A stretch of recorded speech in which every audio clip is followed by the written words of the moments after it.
চৰকাৰী কৰ্মচাৰীসকলৰ বাবে জনাব বিচাৰিছোঁ বিগ ব্ৰেকিং নিউজ। কৰ্মচাৰীসকলৰ দৰমহা বৃদ্ধি বকেয়া 8 পে সন্দৰ্ভত ডাঙৰ খবৰ আহি পৰিছে। অষ্টম দৰমহা আয়োগক লৈ গুৰুত্বপূৰ্ণ আপডেট আহিছে। কি আছে সবিশেষ আপোনালোকক জনাব বিচাৰিছোঁ। ভিডিঅ'টো প্ৰথমৰ পৰা শেষলৈকে চাই থাকিব। এইবাৰ খবৰ অনুসৰি অষ্টম দৰমহা আয়োগ কাৰ্যকৰীকৰণৰ বাবে কৰ্মচাৰীসকলে 2028লৈকে অপেক্ষা কৰিবলগীয়া হ'ব পাৰে।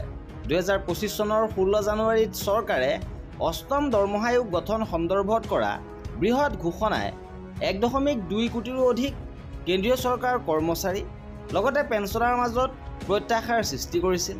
কিন্তু টাৰ্মছ অৱ ৰেফাৰেন্স আৰু পেনেলৰ সদস্যৰ তালিকা অনুপস্থিতিয়ে ইংগিত দিয়ে যে প্ৰকৃত প্ৰক্ৰিয়াটো এতিয়াও আৰম্ভ হোৱা নাই।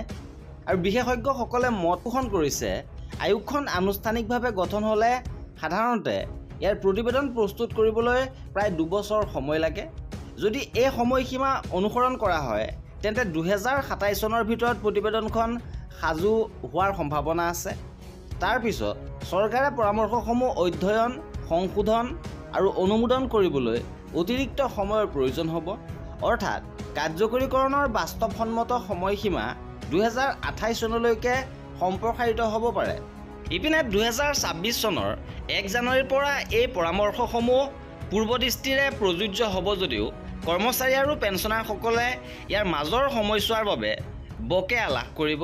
অৰ্থাৎ 2026 চনৰ জানুৱাৰীৰ পৰাই আপোনালোকে অষ্টম দৰমহা আয়োগৰ মতে দৰমহা পাব আৰু ইয়াৰ বকেয়া আপোনালোকে লাভ কৰিব। তথাপিও দীৰ্ঘদিনীয়া অপেক্ষাই বহুতকে উদ্বিগ্ন কৰি তুলিছে। বিশেষকৈ বিগত আয়োগসমূহেও একেধৰণৰ আৰ্হি অনুসৰণ কৰিছে।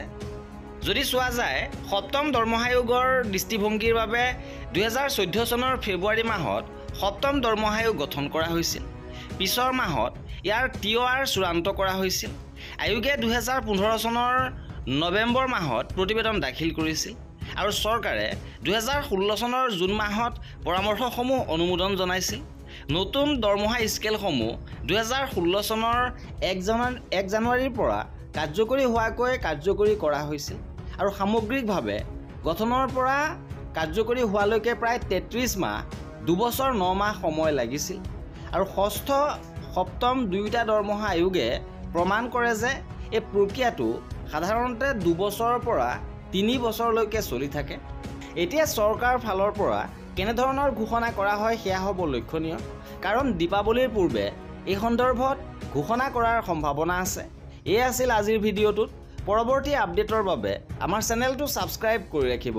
ভিডিঅ'টো শেষৰলৈকে চোৱাৰ বাবে বহুত ধন্যবাদ।